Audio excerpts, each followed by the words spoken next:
El grito se vino rebotando por los paredones de la barranca y subió hasta donde estábamos nosotros. Luego se deshizo. Por un rato, el viento que soplaba desde abajo nos trajo un tumulto de voces amontonadas, haciendo un ruido igual al que hace el agua crecida cuando rueda sobre pedregales. Enseguida, saliendo de allá mismo, otro grito torció por el recodo de la barranca, volvió a rebotar en los paredones y llegó todavía con fuerza junto a nosotros. ¡Viva mi general Petronilo Flores! ¡Petronilo Flores! ¡Petronilo Flores! ¡Petronilo Flores! ¡Petronilo Flores!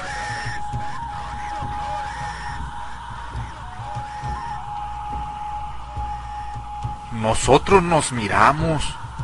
La perra se levantó despacio, quitó el cartucho a la carga de su carabina y se lo guardó en la bolsa de la camisa. Después se arrimó a donde estaban los cuatro y les dijo: síganme, muchachos, vamos a ver qué toritos toreamos. Los cuatro hermanos Benavides se fueron detrás de él, agachados. Solamente la perra iba bien tieso, asomando la mitad de su cuerpo flaco por encima de la cerca. Nosotros seguimos allí, sin movernos. Estábamos alineados al pie del lienzo, tirados panza arriba, como iguanas calentándose al sol. La cerca de piedra culebreaba mucho al subir y bajar por las lomas, y ellos, la perra y los cuatro, iban también culebreando como si fueran con los pies trabados. Así los vimos perderse de nuestros ojos. Luego volvimos la cara para poder ver otra vez hacia arriba, y miramos las ramas bajas de los amoles que nos daban tantita sombra. Olía a eso, a sombra recalentada por el sol, a amoles podridos. Se sentía el sueño del mediodía. La boruca que venía de allá abajo se salía a cada rato de la barranca y nos sacudía el cuerpo para que no nos durmiéramos. Y aunque queríamos oír parando bien la oreja, solo nos llegaba la boruca, un remolino de murmullos, como si se estuviera oyendo de muy lejos el rumor que hacen las carretas al pasar por un callejón pedregoso. De repente sonó un tiro.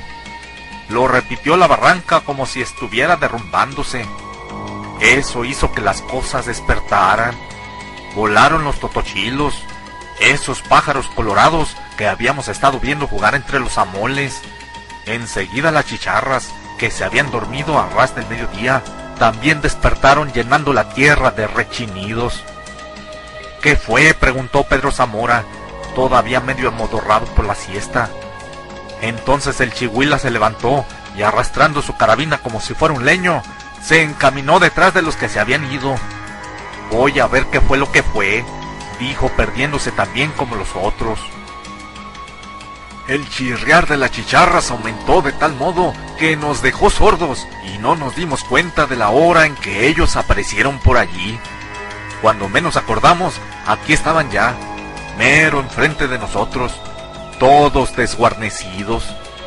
Parecían ir de paso, ajuareados para otros apuros y no para este de ahorita. Nos dimos vuelta y los miramos por la mira de las troneras. Pasaron los primeros, luego los segundos y otros más, con el cuerpo echado para adelante, jorobados de sueño.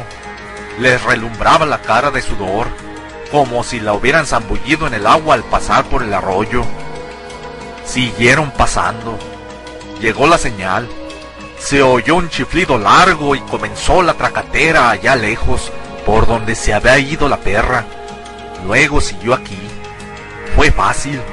Casi tapaban el agujero de las troneras con su bulto, de modo que aquello era como tirarles a boca de jarro y hacerles pegar tamaño respingo de la vida a la muerte, sin que apenas se dieran cuenta. Pero esto duró muy poquito, si acaso la primera y la segunda descarga.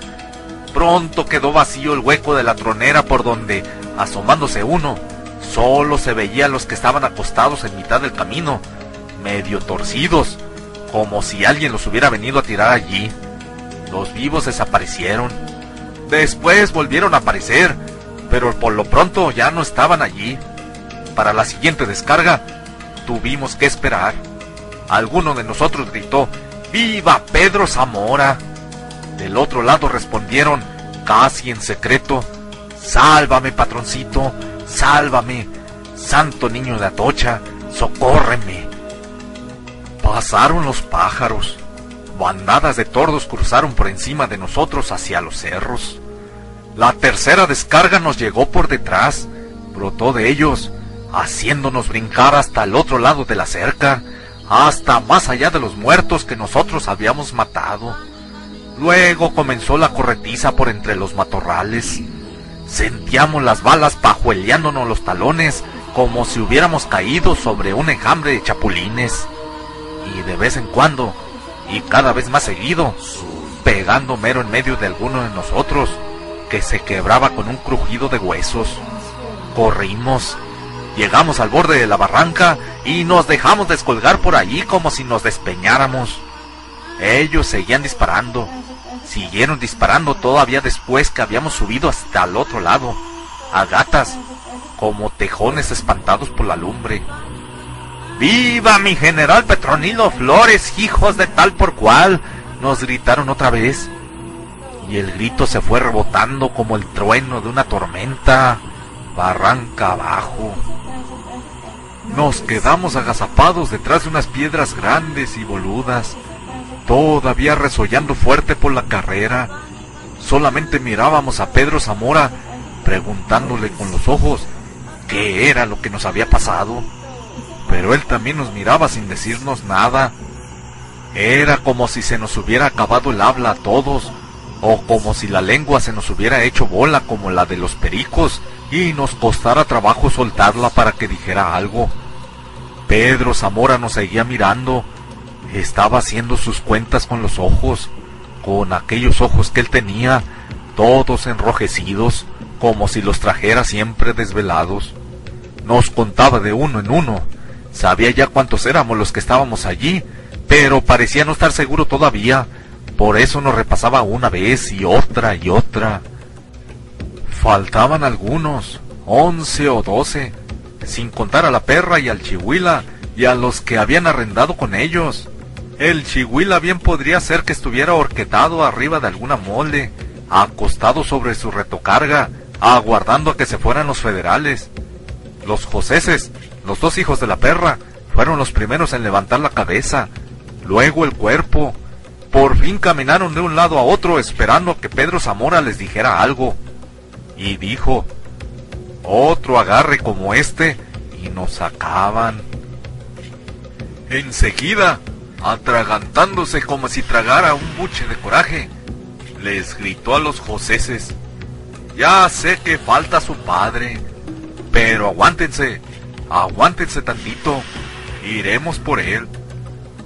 Una bala disparada de allá hizo volar una parvada de tildillos en la ladera de enfrente. Los pájaros cayeron sobre la barranca y revolotearon hasta cerca de nosotros.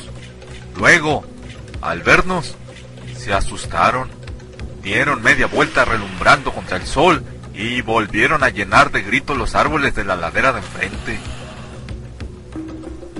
Los joseses volvieron al lugar de antes y se acuclillaron en silencio. Así estuvimos toda la tarde. Cuando empezó a bajar la noche, llegó el chihuila acompañado de uno de los cuatro. Nos dijeron que venían de allá abajo, de la piedra lisa, pero no supieron decirnos si ya se habían retirado los federales. Lo cierto es que todo parecía estar en calma. De vez en cuando se oían los aullidos de los coyotes. ¡Epa tú, pichón!, me dijo Pedro Zamora. Te voy a dar la encomienda de que vayas con los joseses hasta Piedra Lisa y vean a ver qué le pasó a la perra. Si está muerto, pues entiérrenlo. Y hagan lo mismo con los otros. A los heridos déjenlos encima de algo para que los vean los guachos, pero no se traigan a nadie. Eso haremos. Y nos fuimos. Los coyotes se oían más cerquita cuando llegamos al corral, donde habíamos encerrado la caballada. Ya no había caballos, solo estaba un burro trasijado que ya vivía allí desde antes que nosotros viniéramos. De seguro los federales habían cargado con los caballos. encontramos al resto de los 4 detrásito de unos matojos. Los 3 juntos, encaramados uno encima de otro, como si los hubieran apilado allí.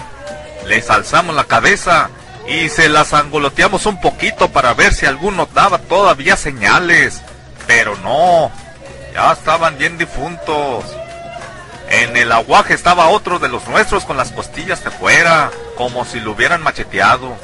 Y recorriendo el lienzo de arriba abajo, encontramos uno aquí y otro más allá, casi todos con la cara renegrida.